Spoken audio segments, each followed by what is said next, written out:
Hi everyone, this is Jared, AC7WH, Backyard Ham Radio.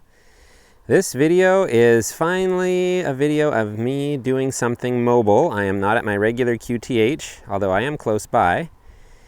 But check this out. If you saw my last video of the unboxing of a variety of equipment, this antenna and magnet mount was featured. This is by Comet. And that is for 40 meters.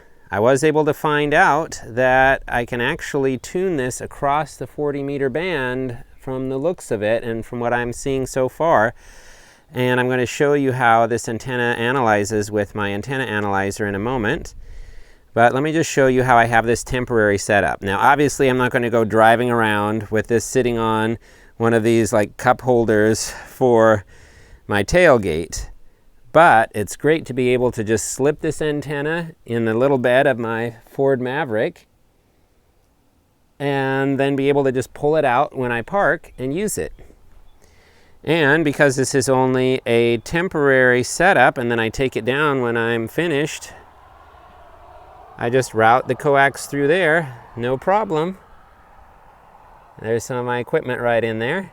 You're going to see that in a moment. But before I continue, let's go ahead and pause this video and then I'm going to head inside the truck and we'll take a further look. Alright, here I am inside the vehicle with my RigExpert AA-35 Zoom. And because this is RG58 coax, I was able to get 3 loops, 1, 2, 3, through one of these RF chokes. It just fits around there without it being too snug. So 3 loops through, that's awesome to really reduce any kind of unwanted signals to a point, of course.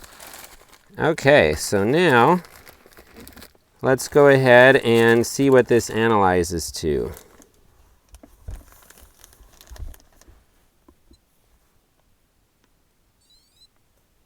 Okay, here goes the SWR test.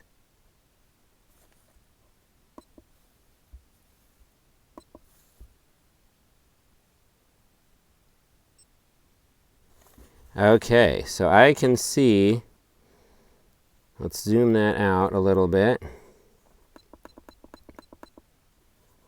I can see that it dips past the 40 meter band, so I need to raise that antenna up some more, but let's just see what we've got here. I need to raise that whip.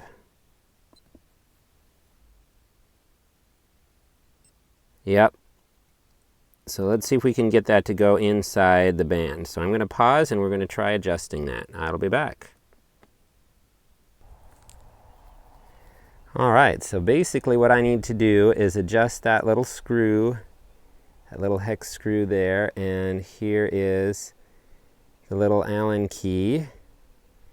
And then that way I can move the whip up further because I have it pretty far down in here right now.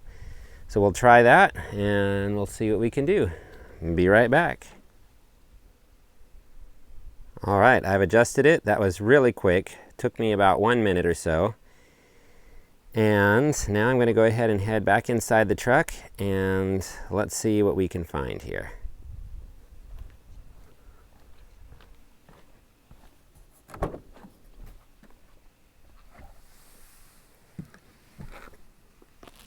Otherwise, basically got everything ready to go. All right, let's see what we have.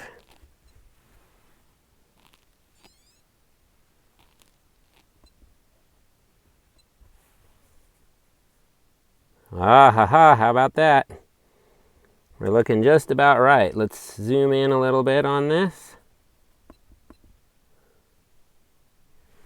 1.33 to 1 at 7 to 10. Looks like that's where our spot is going to be. Awesome. Let's go ahead and run one more quick test.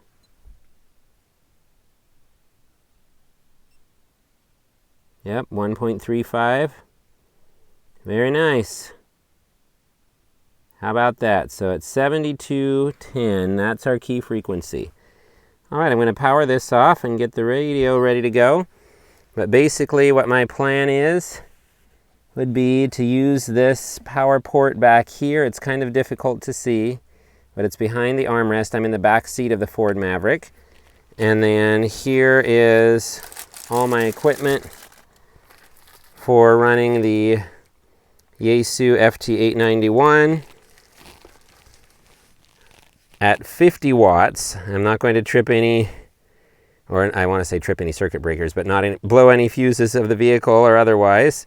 So I'm going to go ahead and give that a shot and we'll see what we can do. This is Jared, AC7WH Backyard Ham Radio, saying 73 and be watching for my next video. Thanks so much.